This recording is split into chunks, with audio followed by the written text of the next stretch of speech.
राम हमारी ऊर्जा है, नवजीवन की परिभाषा है। राम हमारे अंधकार में भी प्रकाश की आशा है। वाह! राम हमारे आदर्शों के सर्वोत्तम आधार हैं। राम हमारे जल थल नभ हैं। राम सकल संसार हैं। बुद्धि भाग ब्रह्मा है जिनके वेद कंठ की वाणी है, जिनकी केवल एक झलक से तर जाते सब प्राणी हैं। सूर्य चंद्रमा नेत्र है जिनके ब्रह्मलोक निज मस्तक है। चरण भाग पाताल लोक में जाकर देता दस्तक है। जिसकी भृकुटी की गति से ही काल नियत गति पाता है। जिसके केवल एक रूप में यह ब्रह्मांड समाता है। कि सागर पार किए बिन प्रभु वैदेही को पा सकते थे। राम भक्त हनुमत ही सी को लंका से ला सकते थे। लेकिन प्रभु ने कदम कदम पर सही गलत का ध्यान रखा।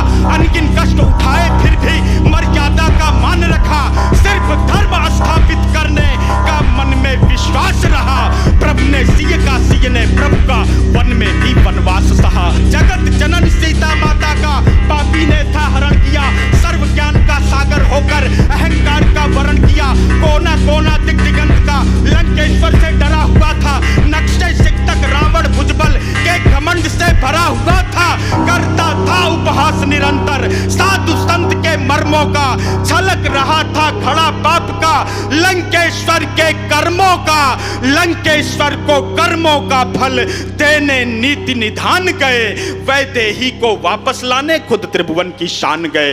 कि नल अंगद सुग्रीव जटायु नील और बजरंग बली रघुनंदन की वानर सेना सागर के उस पार चली। जलधि पार कर युद्ध शिविर में राम के सैनिक ठहरे थे। लंका के हर प्रमुख द्वार पर राक्षस दल के पहरे थे। प्रभु ने अपने दिल ही दिल में शत्रु प्रजा से प्यार किया। रण से पहले रघुभूषण ने मन में पुण्य विचार किया। यदि राजा हो जाए निरंकुश उसको रहता होश नहीं। रावण बहुत गलत है लेकिन यहाँ प्रजा का दोष नहीं। राज धर्म के अमृत घट में यह विष नहीं भरेंगे हम। लंका की निर्दोष प्रजा की हत्या नहीं करेंगे हम।